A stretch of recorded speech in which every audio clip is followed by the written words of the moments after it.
చైతన్య ప్రసారం.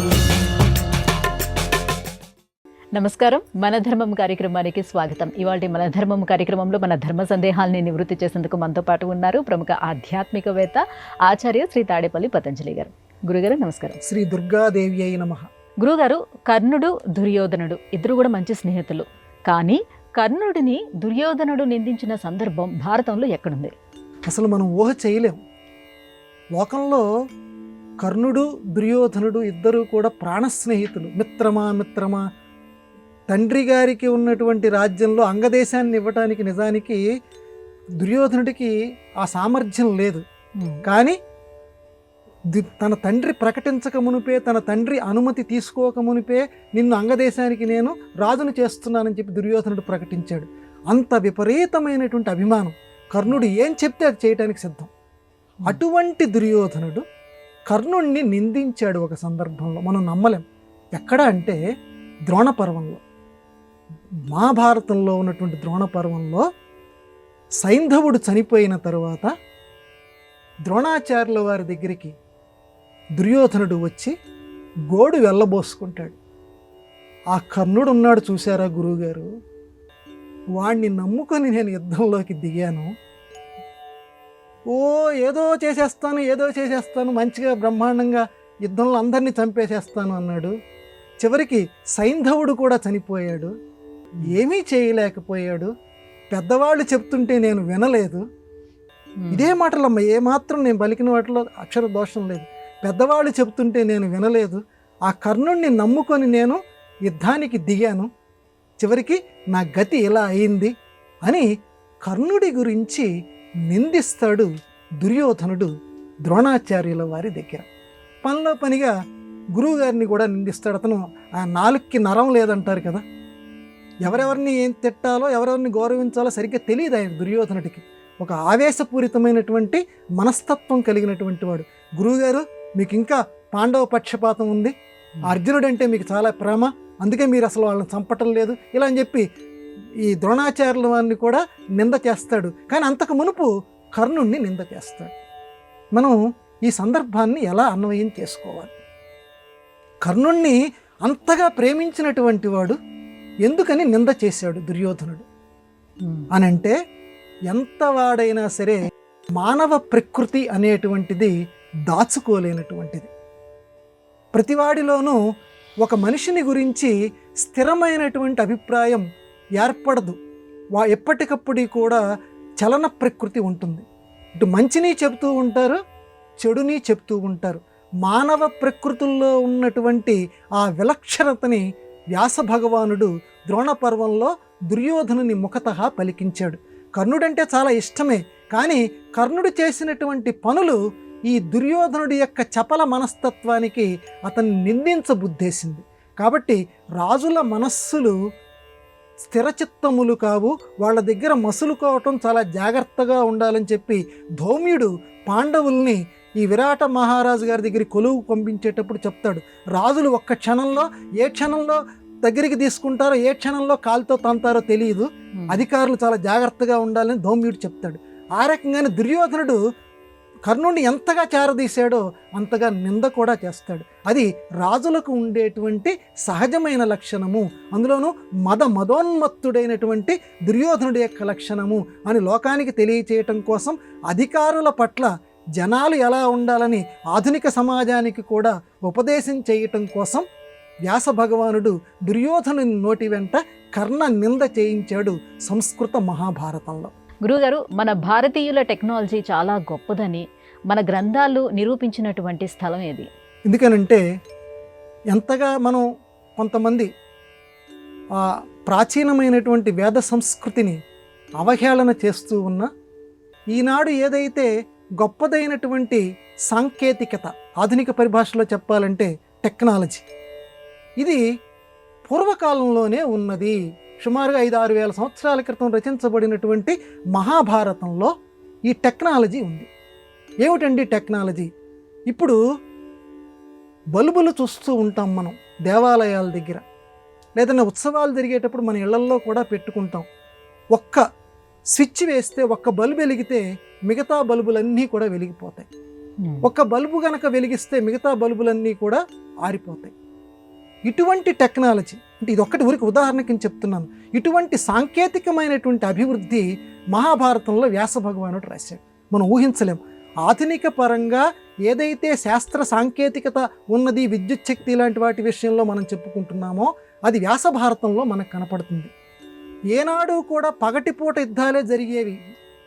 ఒక్కరోజు మాత్రం ఈ సైంధవుడు చనిపోయిన తర్వాత రాత్రిపూట యుద్ధాన్ని ద్రోణాచార్యుల వారు ప్రకటించారు.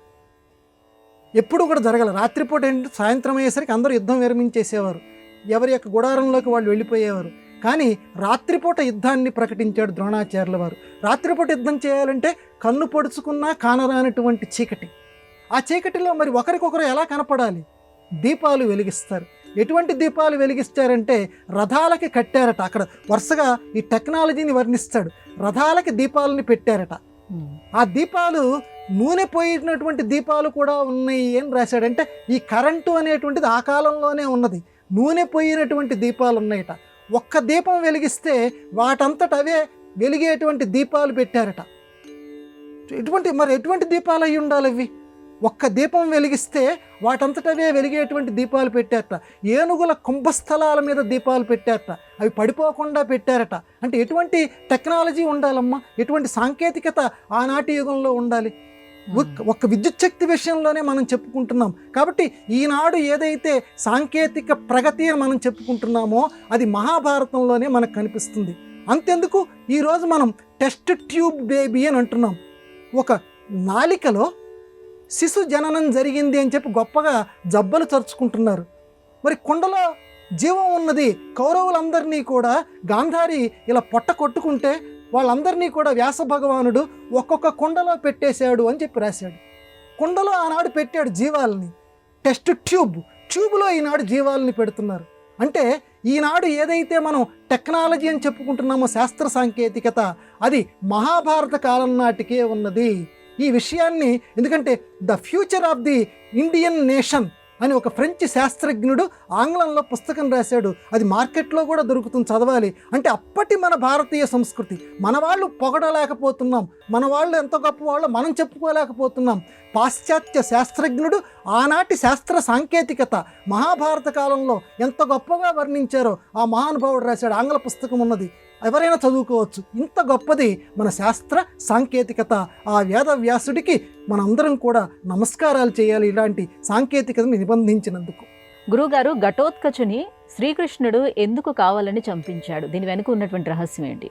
ఎందుకంటే మహానుభావుల యొక్క చేష్టలు లీలలు తొందరగా అర్థం కావు. కృష్ణుడివి ఎక్కువగా మనం లీలలని చెప్పుకోవాలి. ఆయన అలా ఎందుకు చేశాడంటే ఆయన మాత్రమే చేయగలడు, మిగతా వాళ్ళు ఎవరు కూడా ఆ రకంగా చేయలేరు.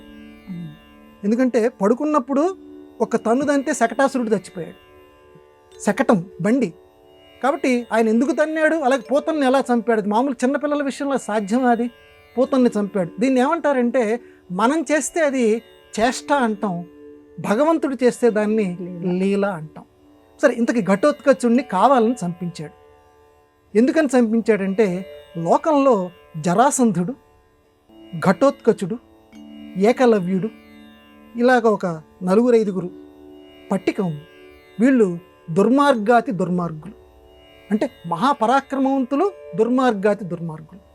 వీళ్ళు ఉంటే మళ్ళీ వీళ్ళ కోసం, ఇది నా మాట కాదు, వ్యాఖ్యానంలో ఉన్న మాట చెప్తున్నాం, వీళ్ళ కోసం మళ్ళీ శ్రీకృష్ణ పరమాత్మ జన్మ ఎత్తవలసి ఉంటుంది. మళ్ళీ ఇంకొక జన్మ ఎత్తి వీళ్ళ కోసం వాళ్ళు దుష్ట శిక్షణ చేయవలసి ఉంటుంది. ఎందుకని దుష్టుడండి ఘటోత్కచుడు? సరే, మిగతా వాళ్ళ సంగతి తర్వాత చెప్పుకుందాం. మనకు ప్రశ్నలో ఘటోత్కచుడు ఒక్కటే. ఘటోత్కచుడికి యజ్ఞాలంటే ద్వేషం. యజ్ఞాలని ద్వేషిస్తే దైవ దోషమే. ఎందుకంటే యజ్ఞ పురుషుడుగా విష్ణుమూర్తిని చెప్తారు. అటువంటి మహానుభావుడు అంటే దైవ దూషణ చేసినట్టే, దైవ కార్యాన్ని నిందించినట్టే. కాబట్టి మిగతా అన్ని విషయాల్లోనూ ఆ భీముని కుమారుడైనటువంటి ఘటోత్కచుడికి ప్రేమ ఉన్నది కానీ, అభిమానం ఉన్నది కానీ, యజ్ఞాలు జరిపించడంలో ఇలాంటి విషయంలో ఆ మహానుభావుడికి సదభిప్రాయం లేదు. కానీ వాడు మహాబలవంతుడు. అతను కేవలం శక్తి ద్వారానే చనిపోగలడు. ఇంద్రుడికి దానం చేసిన తర్వాత నేను అర్జునుడిని చంపటానికి నాకు ఒక వరం ఇవ్వమని చెప్పి కర్ణుడు ఇంద్రుడి దగ్గర ఒక శక్తిని తీసుకుంటాడు. అంటే అది కేవలం అర్జునుడిని చంపటానికి మాత్రమే అట్టే పెట్టుకున్నాడు. ఒక్కసారి ఆ శక్తిని ప్రయోగిస్తే అర్జునుడు ఏమీ చేయలేడు, ఏ అస్త్రము పనిచేయదు, అర్జునుడు చనిపోవాల్సిందే. కానీ కాపాడుకుంటూ వస్తున్నాడు. ఆ శక్తిని ఘటోత్కచుడి మీద ప్రయోగించేటట్లుగా శ్రీకృష్ణుడు చేశాడు. అంటే ఘటోత్కచుడిని పిలిచి తన వాళ్ళ చేత చెప్పించి, నువ్వు విపరీతమైన పరాక్రమం చూపించక నిన్ను ఎవరు భరించలేరు, అంతగా పరాక్రమం చూపించి కౌరవుల్ని నాశనం చేయడానికి ప్రయత్నం చేయి అని ఘటోత్కచుడిని ప్రేరేపించాడు. ఘటోత్కచుడు నిజమనుకొని నమ్మి విపరీతమైన పరాక్రమం చూపించాడు. కౌరవులు ఎవ్వరూ కూడా నిలబడలేకపోతున్నారు, అందరినీ తినేస్తున్నాడు, మొక్కల కింద కూరగాయలు కోసేసినట్టు కోసేస్తున్నాడు. అప్పుడు దుర్యోధనుడు కర్ణుడిని పిలిచి, నీకు ఇంద్రుడు ఒక శక్తిని ఇచ్చాడు కదా, ఆ శక్తిని ఘటోత్కచుడి మీద ప్రయోగించు అంటాడు. అప్పుడు కర్ణుడు అంటాడు, ఇది నేను అర్జునుడి కోసం దాచిపెట్టుకున్నాను, దీంతో అర్జునుడిని చంపాలి కదా నేను, ఇప్పుడు వీడి మీదకి ఎలా ప్రయోగిస్తున్నాను నేనంటే, అర్జునుడి సంగతి తర్వాత చూసుకోవచ్చు, బతుకుంటే బరుసాగు తినొచ్చింది మన తెలుగులో అనుకుంటాం కదా, ముందు ఇతని వల్ల అసలు కౌరవ సైన్యం అంతా నాశనం అయిపోతుంది, ముందు ఇతని మీద ప్రయోగించు అని దుర్యోధనుడు చెప్తే కర్ణుడు ఆ శక్తిని ఘటోత్కచుడి మీద ప్రయోగిస్తాడు. ఘటోత్కచుడు చనిపోతాడు. అప్పుడు కృష్ణుడు ఎంతో ఆనందంతో నృత్యం చేస్తాడు. మిగతా వాళ్ళందరూ కూడా అరేరే భీముడి కుమారుడు చనిపోయాడు కదా అని బాధపడుతుంటే కృష్ణుడు ఆనందపడతాడు. ఎందుకనంటే ఇదిగో ఇటువంటి వాడు, ఇతను కనుక ఆ రోజు శక్తి కనుక ఇతని మీద ప్రయోగం జరిగి ఇతను చనిపోక ఉన్నట్లయితే అర్జునుడు దీనికి బలి కావాల్సి వచ్చేది, అందుకని ఇటువంటి ఆనందపడుతున్నానని చెప్పి కృష్ణుడు జవాబు చెప్తాడు. అందువల్ల ఘటోత్కచుడి చంపించటం అనేటువంటిది దుష్ట శిక్షణకి, అలాగే అర్జునుడిని రక్షించడానికి శ్రీకృష్ణుడు చేసినటువంటి లీల. గురువుగారు, అశ్వత్థామకి మరణం లేదన్న విషయం ఆయన తండ్రి అయినటువంటి ద్రోణాచార్యుడికి తెలుసు. అయినా ధర్మరాజు అశ్వత్థామ హతః అని అన్నాడని ఆయన అస్త్రాన్ని పక్కన పెట్టి యుద్ధం ఆపేశాడు, ఎందుకని? బాగుందమ్మా. సంస్కృత మహాభారతంలో మీరు అడిగిన ప్రశ్నే ఉంది. నిజానికి అశ్వత్థామ చిరంజీవి, అశ్వత్థామకి మరణం లేదు, ఇప్పటికీ కూడా అశ్వత్థామ బతికే ఉన్నాడు. అయితే అతను చనిపోయి ఉంటే బాగుండేదేమో అనిపించే పరిస్థితుల్లో బతికున్నాడు. అదేంటండి, చనిపోయి ఉంటే బాగుండేదేమో అని అంటే, లోకంలో చక్కటి ఆరోగ్యంతో ఉంటే ఎవరైనా చాలా కాలం బతకాలని అనుకుంటారు. కానీ తన దగ్గర నుంచి వచ్చేటువంటి కుళ్ళు కంపు తానే భరించలేనటువంటి స్థితిలో ఉంటే అటువంటి వ్యక్తి బతికి ఉన్నా చనిపోయినటువంటి వాడి కిందే లెక్క. పాండుపుత్రుల్ని, చిన్న పిల్లల్ని చంపినట్టు, ఉప పాండవుల్ని చంపినందుకు శ్రీకృష్ణుడు పెట్టినటువంటి శాపం, ఒళ్ళి నిండా చండాలమైనటువంటి కంపు నీకు రాగాక అన్నాడు. అందువల్ల ఒంటి నిండా విపరీతమైన వాసన, చూడటానికి అసహ్యకరమైన రూపం, అటువంటి రూపం నీకు ఉండుగాక అని శాపం పెట్టారు. అందువల్ల అటువంటి రూపంతో, ఒంటి నిండా దుర్గంధంతో బతికున్నాడు. సరే, అది అట్టే పెడదాం. కాబట్టి అశ్వత్థామ చిరంజీవి అన్న విషయం ద్రోణాచార్యుల వారికి తెలుసు. మరి తెలిసి కూడా అశ్వత్థామ అతః అని అన్న వెంటనే అస్త్ర సన్యాసం చేశాడు. అప్పుడు దుష్టద్యుమ్నుడు వచ్చి ద్రోణాచార్యుల వారికి తల నరికాడు అని భారతంలో చదువుకుంటున్నాం. చనిపోడు అన్న విషయం తెలిసి కూడా అస్త్ర సన్యాసం ఎందుకు చేశాడు? మీరు చెప్పినా నేను నమ్మలేవయా. భీముడు వచ్చి చెప్తాడు రథం పక్క నుంచి వెళ్తూ, గురువుగారు మీ అబ్బాయి చనిపోయాడు. అశ్వత్థామ ఏం మాట్లాడు, బాణాలు వేస్తూనే ఉంటాడు. ధర్మరాజు గారు చెప్తాడు అశ్వత్థామ అతః, అశ్వత్థామ చనిపోయాడు, ఏం మాట్లాడు. కానీ అప్పటికే పైనుంచి సప్తర్షులు వచ్చి చెప్పేశారు ద్రోణాచార్యుల వారికి, నువ్వు బ్రహ్మవంశంలో జన్మించినటువంటి వాడివి, భీష్మాచార్యుల వారు సెలవు తీసుకున్నారు, ఇప్పటికీ నువ్వు ధర్మానికి చెందినకుండా అధర్మం పక్షాన్ని నిలబడి చేస్తున్నావు, ఇంకా మహాపాపం నీకు చుట్టుకుంటుంది, ఇప్పటికైనా సరే నువ్వు అస్త్ర సన్యాసం చేసేయి అని అప్పటికే సప్తర్షులు వచ్చి, లేకపోతే ఇంకా నువ్వు పాపం మూట కట్టుకోవాల్సి వస్తుంది అని అప్పటికే పైనుంచి ఉన్నటువంటి సప్తర్షులు ప్రబోధం చేయటం వల్ల మనస్సులోనే ఆయన నిర్ణయించుకున్నాడు, నేను ఈ యుద్ధం ఇక చెయ్యను అని. దానికి సమయం కోసం చూస్తున్నాడు. వీళ్ళిద్దరూ చెప్పిన వెంటనే అశ్వత్థామ అతః, అశ్వత్థామ చనిపోయాడన్న వెంటనే అదేదో సాకు కింద తీసుకొని అస్త్ర సన్యాసం చేశాడు. ఒక్కసారి పద్మాసనం వేసుకుంటాడు, వ్యాసభారతంలో రాస్తాడమ్మ. ఒక్కసారి పద్మాసనం వేసి ఆ కుండలిని శక్తిని, అంత మహానుభావుడైన ఈ కుండలిని శక్తితోటి ఒక్కసారి కపాల మోక్షం అయిపోతుంది, అప్పటికి చచ్చిపోతాడు ఆయన, మరణిస్తాడు. ఆ మరణించినటువంటి ద్రోణాచార్యుల వారు యొక్క శిరస్సుని దుష్టద్యుమ్నుడి దగ్గరికి వెళ్ళి ఆ కత్తితోటి నరుకుతాడు. వీళ్ళందరూ కూడా వారిస్తూ ఉంటుంటారు, చనిపోయాడయ్యా, శవాన్ని ఏమీ చేయకూడదు, చనిపోయినటువంటి వాడు దైవ సమానుడు, ఆయన తలను నరకూడదంటే నేను ఆయన కోసమే పుట్టాను, ఆయన్ని చంపటం కోసమే నేను అగ్నిగుండంలో నుంచి పుట్టానని చెప్పి ద్రోణాచార్యుల వారికి తలని నరుకుతారు. సరే, ఇంతకీ మన ప్రశ్న ఏంటంటే, తెలిసి కూడా ఎందుకు అస్త్ర సన్యాసం చేశాడంటే మరింత పాపం మూటగట్టుకోలేక సప్తర్షులు పైనుంచి చెప్పినటువంటి మాటని గౌరవించటం కోసం చేశాడు. నిజానికి అశ్వత్థామ చనిపోడు అన్న విషయం ద్రోణాచార్యుల వారికి స్పష్టంగా తెలుసు. గురువుగారు, శివకేశవులు ఇద్దరూ ఒకటే అనే విషయాన్ని వ్యాసుల వారు దేని ఆధారంగా చెప్పారు?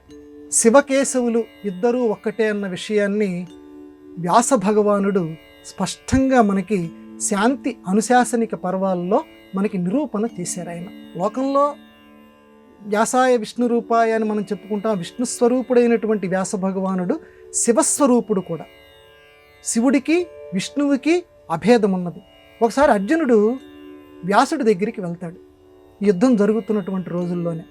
ఎందుకంటే పూర్వకాలంలో మహర్షులు కవులు అనేటువంటి వాళ్ళు క్రాంతదర్శులు. అంటే జరగబోయే విషయాన్ని, జరుగుతున్న విషయాన్ని మనస్సులో చూస్తూ రాయగలిగినటువంటి వారు. తాము రాసినటువంటి కావ్యాల్లో తామే పాత్రధారుల కింద ఉన్నటువంటి వారు వ్యాసుడు, వాల్మీకి. ఈ రచన చేసినటువంటి వ్యాసుడు మహాభారతంలో ఆయన కూడా ఒక పాత్ర. ఈ వ్యాసుడి దగ్గరికి అర్జునుడు వెళ్ళి, నాకు ఎందుకో ఎప్పుడు యుద్ధం చేస్తున్నా నాకంటే ముందు ఎవరో ఒకరు నడుస్తున్నట్టు అనిపిస్తోంది. నేను బాణం వేయబోతుంటే నాకంటే ముందు ఎవరో శూలం ప్రయోగిస్తున్నట్టు నా మటుకు నాకు అనిపిస్తోంది. అంటే నేను ఎవరినైతే చంపాలి అని అనుకుంటున్నానో, నేను ఎవరినైతే సంహారం చేయాలని అనుకుంటున్నానో, నాకంటే ముందు ఎవరో శూలం ప్రయోగిస్తున్నారు, నాకంటే ముందు అతను చనిపోయిన తర్వాత నేను బాణం వేస్తున్నాను. అటువంటి అనుభూతి నాకు కలుగుతోంది. ఇలా ఎందుకు జరుగుతోంది అని వ్యాస భగవానుడి యొక్క పాదాలని ఒక రాత్రిపూట అర్జునుడు పట్టుకొని బతిమలాడతాడు. దీని కారణం నాకు చెప్పండి. ఆయన చూస్తేనేమో అది ఆయన చేతిలో ఏదో త్రిశూలంలాగా నాకు కనిపిస్తోంది, జడలు విరబోసుకొని ఉన్నారు. ఎవరు ఆయన అని అంటే, నీ పక్కన ఉన్నాడే ఆయనే, నీకు నీ ముందు నడుస్తున్నటువంటి వాడు కూడా ఆయనే అని వ్యాసుడు చెప్తాడు. అంటే నీ పక్కన ఉన్నటువంటి శ్రీకృష్ణుడే, అంటే ఆ విష్ణుమూర్తే నీకంటే ముందుగా శత్రు సంహారం చేస్తున్నాడు. నువ్వు ఎవరినైతే భీష్ముడు, ద్రోణుడు వీళ్ళందరూ ఎవరైతే ఉన్నారో వాళ్ళందరినీ నేను ఎప్పుడో సంహరించాను సుమా అని శివుడు స్వయంగా అర్జునుడితోటి చెప్తాడు. ఇదే మాటల్ని భగవద్గీతలో శ్రీకృష్ణుడు కూడా చెప్తాడు. మనం జాగ్రత్తగా గమనించాలి. వ్యాస భగవానుడు స్పష్టంగా రాశాడు, నువ్వు చంపక మునిపే ఈ భీష్ముడు, ద్రోణుడు, జయద్రథుడు వీళ్ళందరూ కూడా ఎప్పుడో చనిపోయారయ్యా, చనిపోయిన వాళ్ళని మళ్ళీ నువ్వు చంపుతున్నావు అని చెప్పి శ్రీకృష్ణుడు అర్జునుడితో చెప్తాడు భగవద్గీతలో. ఇదే విషయాన్ని శివుడు కూడా అర్జునుడితో చెప్తాడు కల్లో, నువ్వు ఎవరైతే చంపదలుచుకున్నావో వీళ్ళందరినీ నేను ఎప్పుడే సంహరించేశాను, భీష్ముణ్ణి, ద్రోణుణ్ణి. అంటే ఇక్కడ వ్యాస భగవానుడు చెప్పదలుచుకున్న అంశం ఏంటంటే, భగవద్గీత చెప్పింది శ్రీకృష్ణుడు అంటే విష్ణువు, ఇక్కడ చెప్పింది శివుడు. అంటే ఇద్దరు చెప్పిన మాట ఒకటే, ఇద్దరు చంపాము అని చెప్తున్నటువంటి పేర్లు ఒకటే. అంటే ఇద్దరి మధ్య అభేదం ఉన్నది. అక్కడ నమక చమకాలను మనం అనుకుంటామే, అక్కడ శతరుద్రీయం వ్యాస భగవానుడు మనకి వినిపిస్తాడు. మహాభారతంలో ఉంది. అంటే నమ్మక చమకాలు చదవలేనటువంటి వాళ్ళు ఆ శతరుద్రీయం మనం చదువుకోవచ్చు మహాభారతంలో. శివకేశవ అభేదంగా వ్యాస భగవానుడు ఇక్కడ అర్జునుడి ముఖతః మనందరికీ ఆవిష్కరించాడు. కాబట్టి అందరం కూడా శివకేశవులు ఇద్దరూ ఒక్కటేనని నమ్ముతూ ఆ హరిహరాత్మకమైనటువంటి ఆ దివ్యమూర్తికి నమస్కారాలు చేయుదుముగాక. గురుగారు, భాగవతంలో పరీక్షిత్తు జన్మించిన తర్వాత ఒక విచిత్రమైన సంఘటన జరిగిందంటారు, ఏమిటది? పరీక్షిత్తు. ఈ పరీక్షిత్తు అనేటువంటి వాడు ఎంత గొప్ప అదృష్టవంతుడంటే, అమ్మ యొక్క కడుపులో ఉండంగానే దేవుణ్ణి చూసినటువంటి వాడు. ఆయనకి దేవుడు స్పష్టంగా కనిపించాడట. ఎలా కనిపించాడంటే చక్రం అడ్డు వేస్తూ కనిపించాడట. ఎందుకంటే మొత్తం పాండవ వంశం మొత్తం సర్వనాశనమవుగాక అని అశ్వత్థామ ఒక అస్త్రాన్ని ప్రయోగిస్తే ఆ అస్త్రం బారి నుంచి అగ్నిజ్వాలలు వెలుగెక్కుతూ ఉంటుంది. అది ఆ బారి నుంచి ఒక చక్రం వేసి ఈ పరీక్షిత్తుని రక్షించినటువంటి వాడు శ్రీకృష్ణ పరమాత్మ. అయితే శ్రీకృష్ణ పరమాత్మ అన్న విషయం ఆయనకి తెలియదు. ఎవరో దేవుడు నన్ను రక్షించాడు, అక్కడ సందర్శనం చేస్తూ ఉంటాడు. బయటికి వచ్చిన వెంటనే ఒక్కొక్కరి ముఖాన్ని ఇలా చూస్తూ ఉంటాడట. పరీక్షగా చూస్తూ ఉంటాడు. అందుకని ఒక్కొక్కరి ముఖాన్ని పరీక్షగా చూస్తుంటాం ఒక గమ్మత్తైనటువంటి సంఘటన. ఎందుకు ఇలా చూస్తున్నామంటే, ఎందుకు చూస్తున్నాడు అంటే, కడుపులో అంతకు మునుపు తాను చూసినటువంటి వాడు, ఈ ఎదురుకుండా తనకి కనిపించేటువంటి వాడు ఒకరేనా, లేదా తనకి కడుపులో కనిపించేటువంటి వాడు ఎక్కడైనా కనపడతాడా అని ఒక్కొక్కరి ముఖాన్ని విడివిడిగా ప్రత్యక్షంగా తాను కడుపులో చూసినటువంటి వాళ్ళతోటి పోల్చుకుంటూ పరీక్షగా చూస్తూ ఉంటాడు. కాబట్టి ఆ చిన్న పిల్లవాడికి ఆ రోజు నుంచి పరీక్షిత్తు అనేటువంటి పేరు వస్తుంది. ఈ పరీక్షిత్తు చిన్న పిల్లవాడిగా పెద తాతగారు ధర్మరాజు గారి యొక్క ఒళ్ళో కూర్చొని ఉంటాడు. ఈ చిన్నతనంలో కూర్చొని ఉన్న తర్వాత తాతగారు ఇలా పైన ఇలా చెయ్యి వేసి ఇలా నిమురుతూ ఉంటే ఈ పరీక్షిత్తు చెప్తాడు, తాతగారు నాకు ఇలా జరిగింది, నన్ను కడుపులో ఉండంగానే, అమ్మ కడుపులోనే ఉండంగానే నన్ను కాపాడినటువంటి వాడు ఒకడున్నాడు, వాడు ఎక్కడుంటాడు? ఇంకొక ఆలోచన లేదు ఆ మహానుభావుడికి. వాడు ఎక్కడ ఉంటాడు, ఆ స్వామి ఎక్కడ ఉంటాడు, ఆయన్ని చూడాలని ఉంది నాకు అని పెద్ద తాతగారికి చెప్తే, పెద్ద తాతగారైనటువంటి ధర్మరాజు గారు గ్రహించి, ఓహోహోహో నిన్ను రక్షించింది శ్రీకృష్ణ భగవానుడు, ఆయన మన దగ్గరే ఉన్నాడు అని చెప్పి ఎదురుకుండా ఉన్నటువంటి శ్రీకృష్ణ భగవానుడిని చూపిస్తే ఆయన చాలా పరవశించిపోతాడు పరీక్షిత్తు. అందువల్ల ఈ పరీక్షిత్తు ఈ పుట్టుక తర్వాత జరిగినటువంటి గమ్మత్తైన సంఘటన ఏంటంటే, ప్రతి వాళ్ళని కూడా పరీక్షించటం, ప్రతి వాళ్ళల్లో కూడా దైవ సందర్శన చేయటం. గురుగారు, కర్ణుడు కౌరవుల తరపు నుంచి యుద్ధంలోకి దిగాడు. అటువంటి కర్ణుడిని ధర్మరాజు ఆ యుద్ధంలో ప్రేమతో తన వీపు నిమరాలని అనిపించిందని వ్యాసుల వారు రాశారు. ఇందులో ఆంతర్యం ఏమిటి? బాగుందమ్మా, ఇది అసలు మనం ఊహించలేం. లోపల మానవ సంబంధాలు, ఒక గ్రంథం చదివినా మానవ సంబంధాలు, ఎందుకంటే మనం పుట్టుకతోటి మానవులం కనుక మనకి సంబంధించి కొన్ని ఆత్మీయత ఆవిష్కరణలు ఉంటాయి.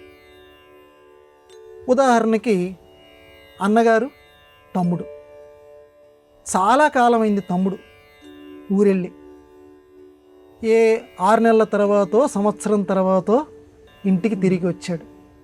అప్పుడు ప్రేమ కలిగినటువంటి అన్నయ్య, చిన్నప్పటి నుంచి కలిసిమెలిసి తిరిగారు, ఒకరి మీద ఒకరికి విపరీతమైన అభిమానం. ఒక్కసారి తమ్ముడిని ఇలా దగ్గర కూర్చోబెట్టుకొని ఇలాగ భుజం మీద చెయ్యేసి అలా వీపుతోటి, ఏంట్రా చాలా కాలం అయింది నాన్న, ఏంట్రా విశేషాలు, ఇలా దగ్గరికి తీసుకుంటాడు. ఆ వీపు అంటే ఆత్మీయతతోటి నిమురుతాడు. కర్ణుడు కూడా ధర్మరాజు గారికి అన్నయ్య,